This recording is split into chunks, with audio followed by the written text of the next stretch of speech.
recent news that id Software's longtime CEO and president, Todd Hollenshed, is leaving the company has given credence to the rumors that the legendary developer of Doom is experiencing significant internal strife. The once defiantly independent company, which was acquired by ZeniMax Media in 2009, has struggled to maintain its relevance in the highly competitive first-person action game market, a market they more or less created themselves.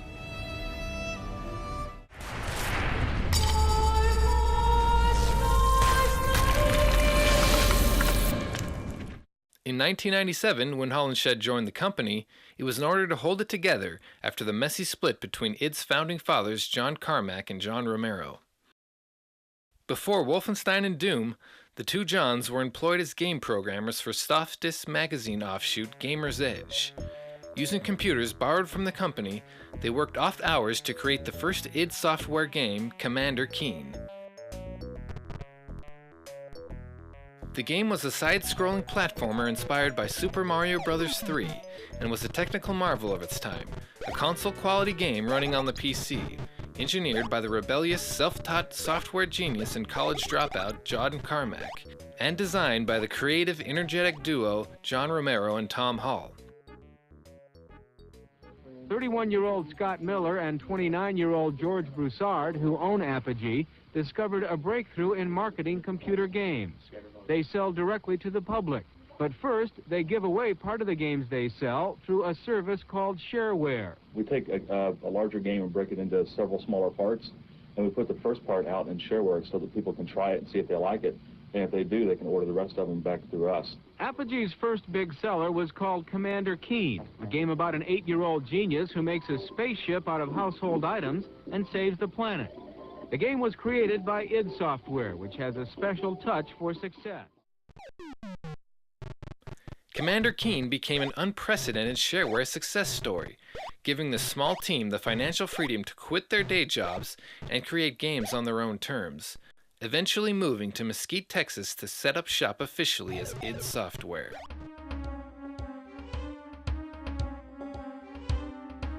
John Carmack was determined to code a graphics engine that could be used to build a fast, smooth-scrolling and immersive first-person action game that would contrast with the sluggishly paced first-person dungeon crawlers of the time. After weeks of work and experimentation, he had his engine, and spurred by John Romero's enthusiasm, they decided to remake a classic Apple II game, Castle Wolfenstein. Much to the relief of id's art designer Adrian Carmack, a heavy metal fan with a morbid sensibility, they decided to abandon the childish aesthetics of Commander Keen and make a hyper-violent action game with sinister Nazi themes. Wolfenstein 3D, as they called it, not only established the first-person shooter genre, but also the mold that would define id Software's output for the next 20 years.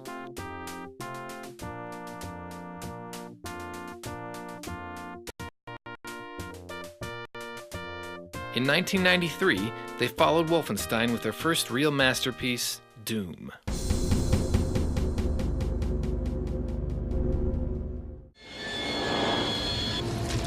Adopting a sci-fi horror theme borrowed from the movie Aliens, Doom presented a level of graphical fidelity and immersion that had never been experienced before in computer games.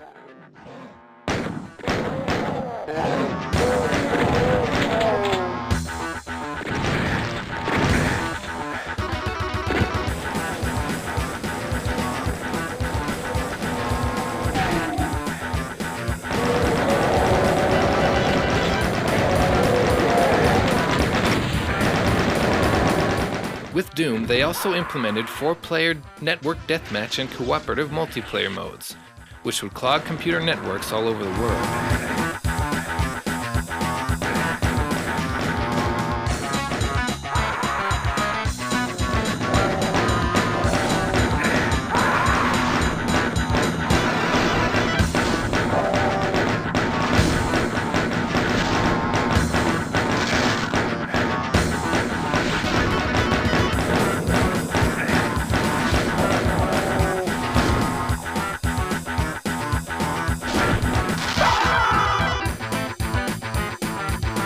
Doom emerged from the computer underground to become a legitimate cultural phenomenon, making the 20-something codesmiths of id Software the independent millionaire bad boys of the tech industry. Doom 2 followed a year later, and was less of a sequel and more of an expansion of the original game tailored for id's debut into the retail market.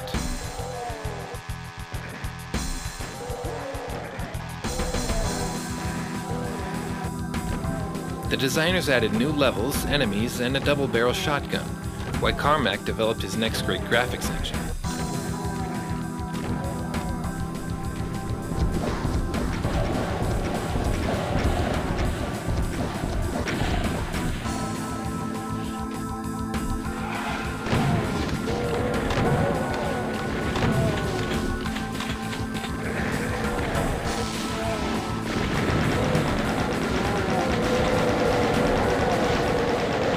Then, in 1996, they released Quake.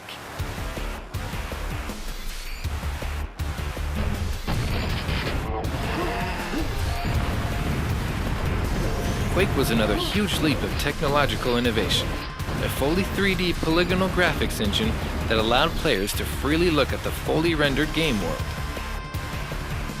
Quake's overall design, however, seems muddled somewhere between dark fantasy and sci-fi, where castle-like architecture, lumbering ogres and hand axes clash with slipgates, lightning guns, and rocket launchers.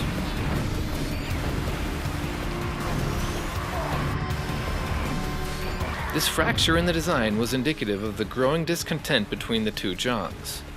Carmack wanted to keep things as simple as possible, but Romero wasn't satisfied unless he was shooting for the moon. He had a grand vision for Quake that included time travel, melee combat, and a medieval setting, but as time went on and the game grew more complicated, the team wanted to scale back and make another sci-fi shooter in the fashion of their previous work. Romero was furious. Carmack and several other id employees had become increasingly wary of Romero's antics, ego, and failure to deliver on his ideas. After Quake was finished, Romero was asked to leave the company, because, according to Carmack, he was not doing his work. Romero went on to found his own company, Ion Storm, and set up in a lavish 22,000 square foot penthouse in a downtown Dallas skyscraper. Feeling that Carmack's singular devotion to the tech side of things had been inhibiting his creative powers, Romero wanted his new company to be design-oriented, so he could realize the game he had always wanted to make. His game for Ion Storm, however, went on to become one of the biggest debacles in gaming history. It took 4 long years of false starts and constant employee turnover for Romero to finish his first post-id project, Daikatana.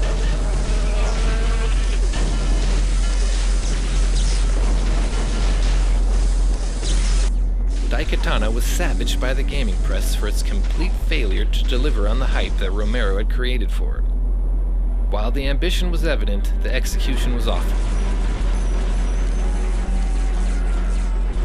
The game is plagued by annoying enemies, glitches, and an uninspired design that makes it almost unplayable. The standards for the FPS genre had been raised 2 years earlier in 1998, with Valve Software's defining entry, Half-Life.